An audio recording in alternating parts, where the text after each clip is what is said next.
بسم اللہ الرحمن الرحیم۔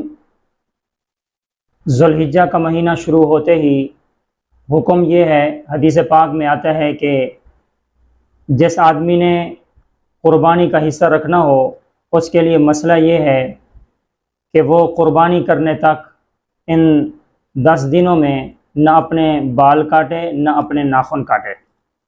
اس کی حکمت کیا ہے اور اس کی وجہ کیا ہے کہ وہ بال نہ کاٹے اور ناخن بھی نہ کاٹے؟ کیونکہ اس کی مشابہت ہے حاجی لوگوں کے ساتھ۔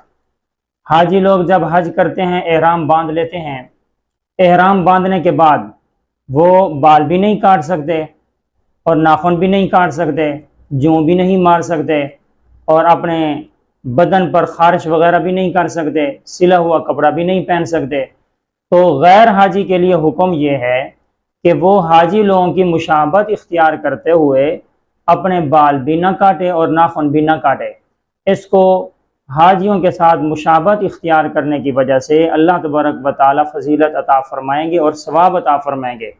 حاجی لوگوں کی دعاؤں میں اس کا حق شامل ہو جائے گا، اور جس آدمی کا حصہ نہیں ہے اس کے لیے بھی حکم یہ ہے کہ ادب کا تقاضا ہے کہ جس طرح قربانی کرنے والے لوگ اور حاجی لوگ احتیاط کر رہے ہیں اور پابندی کر رہے ہیں، تو غیر قربانی کرنے والے بھی احتیاط کریں اور پابندی کریں، تو اللہ تبارک و تعالی ضرور ثواب عطا فرما دیں گے۔ لیکن یہ بال اور ناخن نہ کاٹنے کا حکم وجوبی نہیں ہے، یعنی فرض اور واجب کا درجہ نہیں ہے کہ جس آدمی نے قربانی کے لیے حصہ رکھا ہوا ہے تو وہ یعنی اس کے لیے فرض ہے کہ وہ بال اور ناخن نہ کاٹے، ایسی بات نہیں ہے۔